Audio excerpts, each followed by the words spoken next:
Hi everyone and welcome back to the channel. Today we are going to be talking about this, which is from a brand called Accurist. Those of you that follow me on Instagram have seen this already.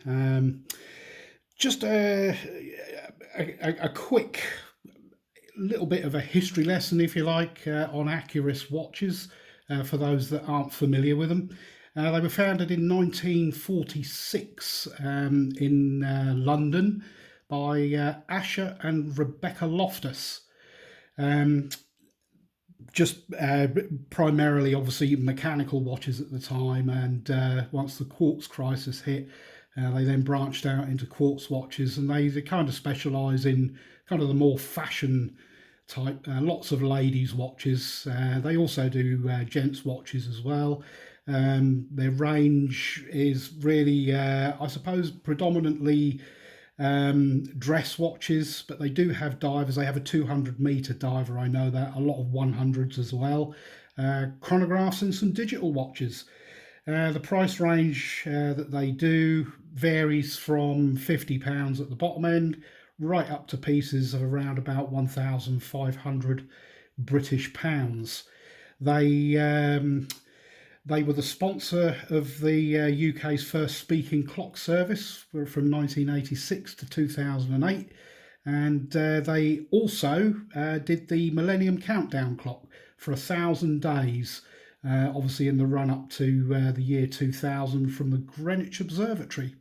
They were family owned until 2014, when they were brought out by a company called Time Products Limited, who also own Seconda and Limit, and London's Hublot boutique. So that's kind of where they're from. Now this piece here, well, this isn't quite an unboxing because obviously I've already seen it.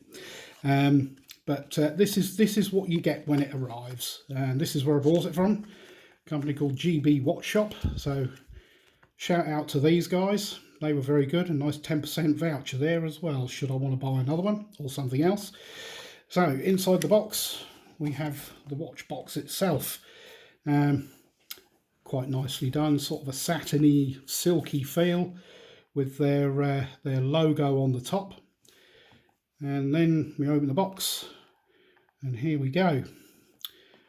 The Accurist 7275 is their reference number for it.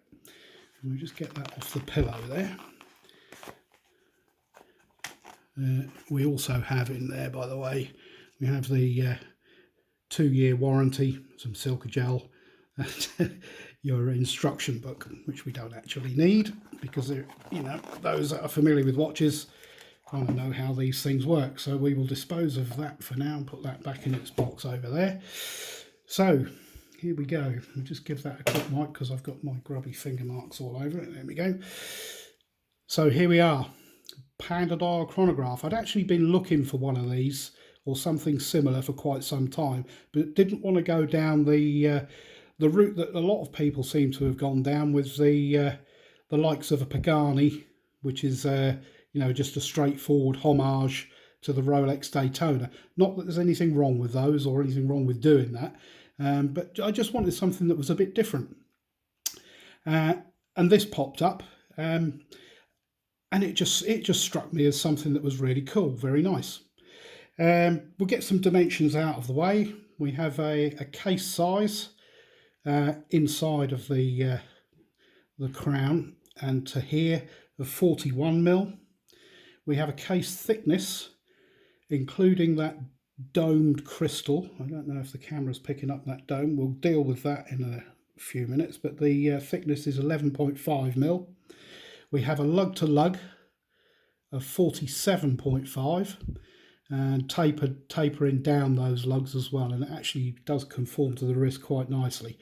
And we have a lug width of 22mm.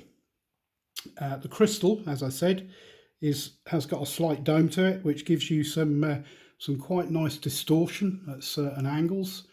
You can see that, which shows off that cream coloured dial, I think, really nicely. The dial itself, if we start from the outside and work our way in, we have a tachymeter marks around the outside of the rehawk, moving into your chapter ring with your second markers.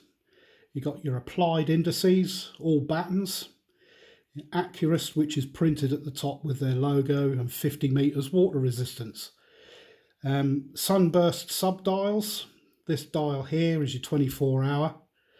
This one here is your running seconds when you start your chronograph, and this one here counts your minutes, and it's a 60-minute timer. Standard layout, you have your top pusher will start the chronograph. You see that one ticking away down there at the bottom. To stop it, push it again, and then to reset, your bottom pusher there. You've got a date window at the 4:30 position, unframed, which is actually quite nice, and you've got that white background there, so it doesn't kind of jump out at you, and I think it kind of keeps that sort of fairly clean aesthetic with those sub-dials there. The case is all 316L stainless steel.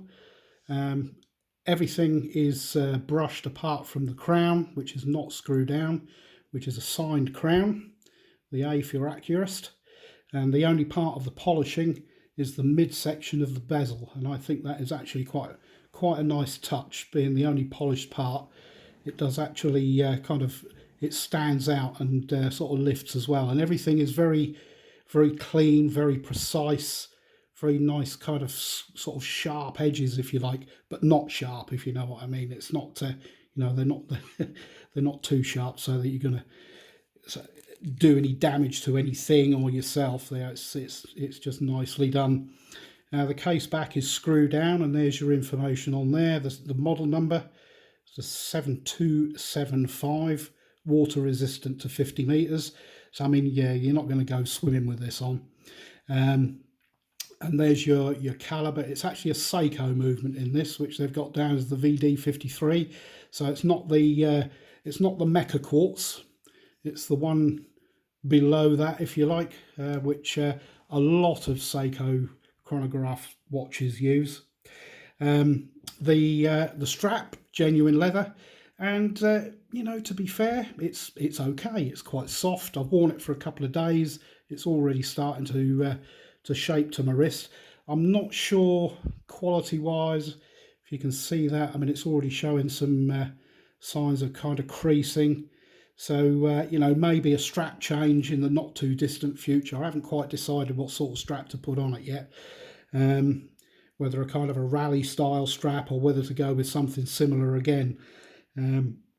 Perhaps you'd like to let me know in the comments what you think, if you've got any ideas or suggestions on what kind of strap I should put on this.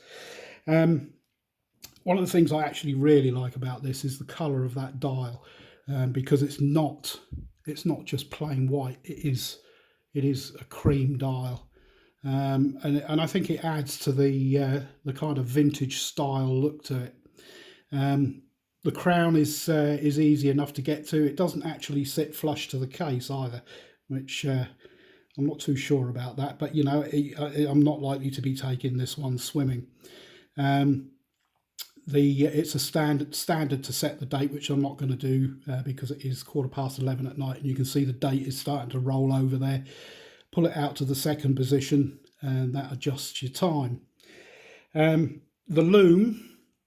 It does have loom, which is on the hands. I don't know if you can see where that's in there. So you've got it on the hour hand and on the minute hand, and the hour hands are just batten hands.